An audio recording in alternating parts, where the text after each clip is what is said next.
The Warlock who managed to outsmart the Dungeon Master and surprise everyone. Hi everyone, All Things D&D is back with another story. This is winning in D&D. So many stories are about terrible DMs trying to beat down their players, but this story is the exact opposite of that. We'd love to hear about your winning moments after you listen to this masterpiece that made us clap for the Warlock in the end. This is the story of when a good DM made an active attempt to kill most of the party in as hard a fight as he could fairly give us, something he fully admitted to afterwards, but things went wrong for him in the best way possible. Technically, it's not possible for any single player to win at D&D, as it's a team-based role-playing game, where you're just supposed to have fun and slay imaginary goblins to get fictional rewards. Still, I'd argue if you're able to not just ruin the plans of the DM in the best and most epic way possible, breaking his spirit in the process, but also get away with many more loot and experience than you should have gotten by a long way, then yes, you've won at this game. Next game though, be prepared to fight an Archmage Tarrasque single-handedly if he feels as if you're getting a bit too cocky. The DM always remembers what you do. This game took place in a West Marches setting, so we were doubled up on some classes and races. That said, let's get this story started by introducing our players. I'm playing Honest Khan, Tiefling Warlock of Lathander, Merchant Lord, Capitalist and Greedy Adventurer. Puts the Ha in Chaotic Neutral. Only reason Lathander is his patron is due to spending over a year wearing the god down into being Honest's friend.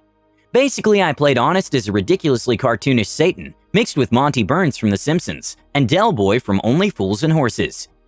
The DM, a great guy who loves mean traps, meaner monsters, and random magic effects. We'll let you roll anything as it's cool, or you can RP it properly. Christabella Thornwhip, Halfling Wild Sorcerer, Chaotic Small Person, and after a game I ran for her where she found a magic item that mutates organic life, has a big red squirrel tail with a large razor-toothed mouth on the end. It's neutral evil in alignment, but doesn't really do anything than whisper fun prank ideas into her ear. Zagath, also a Tiefling Warlock, but of Mephistopheles, decidedly the opposite of Honest in every way. Holds a corner office on the 8th layer of Hell, and has an imp familiar called Vom, who dies every game without fail, mostly at the hands of the rest of the party. Valamon, another Tiefling, another wild sorcerer, snarky and sarcastic, owns a gardening center, though it just amounts to a ruined garden shed. The only indication that it's a shop being a small sign on the door and a few withered plants on the shelves. Very much the blaster of our party. Tarhan the Giant Slayer, blue dragonborn fighter, beefy boy, and yes, he loves fighting giants. Made it a personal goal to try and slay one of each kind for the fun of it. Eventually, we finally decided to just make it canon that the tale of Tarhan the Giant Slayer was so great that giants read stories about him to their children to frighten them into behaving. The party is also exploring the mountains north of their hometown, Miran, looking for a city-sized airship named Zale's Heaven. It is said to have gone missing centuries ago, under mysterious circumstances. Made of metals and magic lost to time, so we figure it must be very valuable. Honest has a lot of interest in this ship for a few reasons. Current Warlock patron is Lathander the Morning Lord, god of the sun, but the old one was an Elder Evil, known as the Dust. Elder Evils are always campaign enders. Look up Atropus the World-Born Dead, and you get the general gist of how strong they are. Honest considers it in his best interest to find an aircraft, which can move very quickly. They find the airship after a week and explore it. After passing through several magical portals, where some weird stuff happens, like Zagath dying and being resurrected, jumping through fixed points in time, and Christabella gaining an epic boon by rolling very high on percentile dice, we find the Lich. The Lich has put himself in suspended animation on his throne, and surrounded by all the things he considered to be most valuable to him. Wealth, magic items, and behind him, not a thing, but a person. His lover, a mermaid the size of a frost giant, frozen in ice so thick that we could have used all our spells blasting it and gotten nowhere near to reaching her. Later it turns out that the Lich and Mermaid were the DMs and another player's old characters. I think they did this to themselves, as over time, a Lich will slowly lose their humanity, and this one didn't want to stop loving his wife. Mermaid was immortal and did the same thing, just so time didn't dull her feelings. Once woken, and after he's used the disguise self spell, so he looks as he did when he was still alive, Lich is surprisingly friendly, and after engaging in a bit of friendly combat for his own amusement, agrees to help us out. He won't give us his ship, as he's still using it, but gives Honest a different smaller one. He also gives the rest of the party magic items or gold to make them go away. We get an elemental airship, like the ones used in Eberron, but with extra goodies, like an afterburner for boosted speed, and the ability to go into space for a week. I'd mentioned to the DM that Honest's retirement plans involve making his own dungeons for fun, possibly even a moon dungeon. This DM is the best DM. As we prepare to leave, Lich stops us. He tells us that if we take the airship, an ancient blue dragon by the name of Skyfang will come after us to try and steal the ship. Only reason it hasn't already attacked is because it doesn't want to fight anywhere near the Lich's lair. Offers to help us, but for a price. He wants us to amuse him. Offers to put us all through some tests. If we undergo them and reduce Skyfang to half health, he'll enter the fight himself to help us out. We're all levels 10 and 11. Skyfang's challenge rating is 23. We have no choice but to agree. Each test is designed to show us what would eventually destroy our characters if they didn't change ways or find a way to resolve the problems we've caused. For Valamon, it's his feud with his family from the City of Brass and his unwillingness to follow their commands. For Zagath, his inability to control his followers who dream of betraying him. For Christabella, her pranks and chaotic nature, which had led to her uncle being arrested. In this trial, we failed to save her uncle, resulting in Androsphinx killing him. For Tarhan, his feud with the giants and how he was slowly incurring the wrath of the Giant King, the most powerful and tallest giant who's ever lived. As for Honest, his trial wasn't set by the Lich himself, but by Skyfang, which the DM had decided best represented Honest's greed. Was more than accurate. Honest isn't evil, he just loves money way too much. He's the kind of person who fills his businesses with almost entirely unpaid interns, will make deals with the worst in the world for a quick coin, and likes to farm monsters, such as the Corpse Flower, to sell to BBEGs for lair protection. As Skyfang approached from the distance, DM gave us time to think up a plan. Honest and Zagath summon air elementals to intercept Skyfang and keep him busy. Valamon gets on a flying carpet to circle the ship and prepares to blast Skyfang when it gets closer. Christabella runs to the front of the ship to use the mounted weapons and blast Skyfang with a weapon range of 800 feet. Tarhan pulls out his sword and waits for Skyfang to get within whacking distance. Things immediately go wrong as Skyfang ignores the air elementals and just comes straight for the ship. Seeing this, Honest bravely and heroically hides in the captain's quarters. That turned out to be the smart move to make. Skyfang starts the encounter with lightning breath, does 16 d10 damage to Tarhan and the ship, then lands on the ship and kills Zagath's unfamiliar Vom. Vom dies every game, so no one cares. Hearing loud noises outside, Honest pushes the cabin door open a little and peeks outside. Sees Skyfang's rear pointed directly at him. Shuts the door and makes sure to lock the door. Skyfang hears the sound of door locking, because why wouldn't he? Next round, Skyfang breaks the door down effortlessly because the door is made of wood and Skyfang is made of hate. Skyfang's next lightning breath is aimed at Honest. Does 93 lightning damage, reducing Honest from full hit points to just 5. I think for a moment. The airship, which started with over 200 hit points, now only has 30, will crash if something isn't done. Honest really likes his ship and has already named it the Honest Ride. While the next player takes their turn, I check my equipment list and notice something. The DM likes making homebrew items. One item he let Honest spend money to farm, and so getting an unlimited supply of, was called Funky Fungus. Eating a mushroom and failing a DC 13 Constitution save results in a random wild magic effect happening, centered on the person who ate it. I get an idea, but need to hammer it home with good RP. Also on the ship and in the captain's office is Honest's fiancé, Optimal Lucky Fingers, Tiefling Cleric of Mask, and mother of Honest's son, Little Khan. Honest likes her because she steals him cool stuff, helps him out with high-level cleric magic from time to time, and based on a picture the DM drew when introducing her with a bunch of other NPCs, is thick with a capital T. Honest is a very shallow man. It was probably the DM's plan from the start to get Honest with her. As being my first character, I did what a lot of new D&D players do when playing a charisma character. Flirt with any woman who passes by, though almost always roll low. The only times Honest has ever succeeded in a seduction role was with a hag, who he ended up French kissing as part of a deal, and then the god of evil dragons Tiamat by rolling a natural 20. After a while though, Tiamat and Honest decided to just stay friends. Anyway, back to the game. I asked the DM if Lich is watching us. He said yes.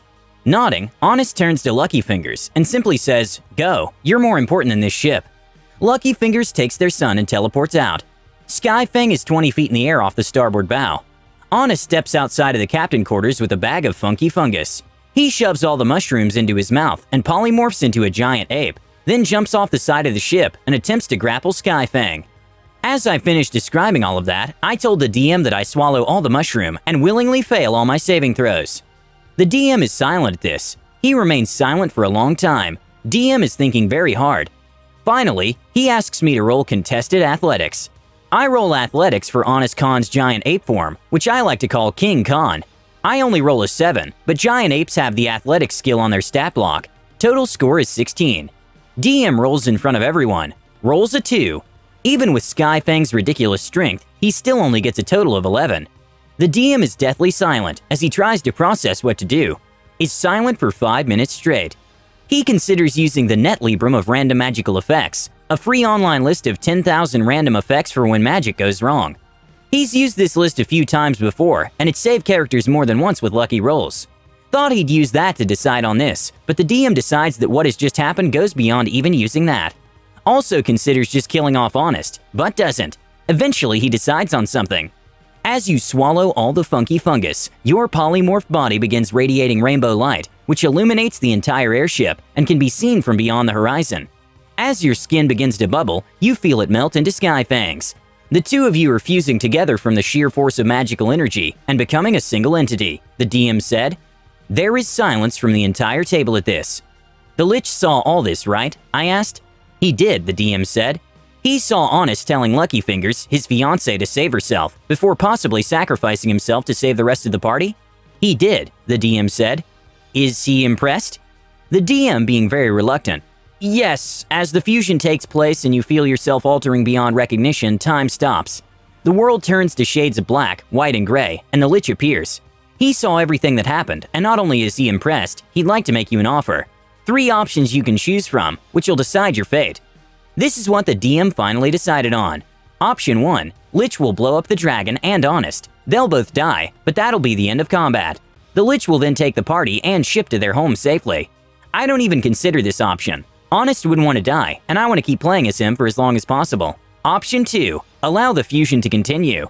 Lich doesn't know what will become of Honest, as there's a good chance Skyfang will survive, but so might Honest, albeit irrevocably altered and fused with the dragon. Better than option 1, but not by much. Option 3. Lich can undo transformation. Skyfang will be alive and very unhappy, but so will Honest. Fight continues, but Lich will be helping from here on out. I only have 5 hit points, and the ship only has about 30. After careful thought, I choose option 2. Alright, if you're sure. How many dice do you have? The DM asked. I'm a D&D player, so a lot. Count them out and then roll 1d4, the DM instructed. I do so. Okay, so I've only got 127 dice. Times by 3 is, 381. Why? The DM checks Skyfang's health and winces. That's just barely enough. Skyfang's wings burst off his body and his heart stops. He's dead and no longer flying. You're very high off the ground. Max fall damage is 20d6, he said. I did say at the beginning of this that DMs never forget what you do. I grab him, Valamon said.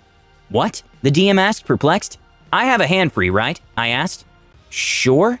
I aid him, so he has advantage on that roll. Valamon had been keeping out of the fight for the most part, but with his flying carpet and belt of fire giant strength, he was the closest to Honest, and the best person to try and help Honest out of this mess. Rolls strength. Rolls high. Alright, you've got him, but the carpet can't hold that much weight, so… I take out a weapon to cut him out, Valamon said. The DM allows it. Valamon rolls again. Rolls even higher than before. Valamon, you cut Honest out, leaving Skyfang's corpse to fall to the ground far below with a distant thud. This wasn't supposed to happen. The DM looks like he's lost something in this game, as by his full admission, he was planning on trying to kill most of us, albeit as fairly as he was able to, but soldiers on regardless. He goes on to describe that Honest is currently fused to a big clump of dragon flesh and needs to be cut out. Will probably take months to fully recover. Honest now looks more like a slug than anything, and will need surgery to be less slug-like. Hearing this, Christabella proceeds to poke Honest with a stick as her pet dog runs circles around him. Her dog survived the battle, as we unanimously decided it was immune to all damage, due to being too cute. The DM decides that due to the experience of what happened, Honest's racial stats have now permanently changed to reflect his new draconic nature. Now has lightning resistance instead of fire resistance, and racial spells replaced by Dragon's Breath spell and Dragon Roar cantrip. He also gains a bunch of blue scales on his back, chest, arms, and cheeks. It's then that I remember that Skyfang is a dragon, along with the one thing dragons are famous for, other than being combat monsters. What about Skyfang's horde? You don't know where that is, the DM replied. Then I'd like to ritual cast the divination spell to find it. The DM, who's very much panicked by this. You need a free hand to cast that, and you're fused to the dragon. You said I had a free hand to grab Valamon's, so I can cast it, right? The DM looks like a broken man at this point. He goes silent for a final time. then with a defeated shake of his head ends the game. It's several days before he decides on how to handle Skyfang's horde, as he needs to research ancient blue dragons. As it turns out, when dragons near the end of their life, they start eating the horde they'd spent over 1,000 years building up. DM was never going to allow us all the horde, deciding most was on the other side of the world, and some was already digested. In the end, after I'm banned from using funky fungus ever again, we get a few very rare magic items, 50,000 experience, and more wealth than we should reasonably ever have for our level, by a long margin. We also leveled up once. When your own homebrew magical items backfire. Well played. This was honestly the best quick thinking I've heard in a long time. Please let us know what you think and comment below. Don't forget to subscribe to our channel All Things D&D. Our next video will be posted in 3 days, so stay tuned for more amazing Dungeons & Dragons content.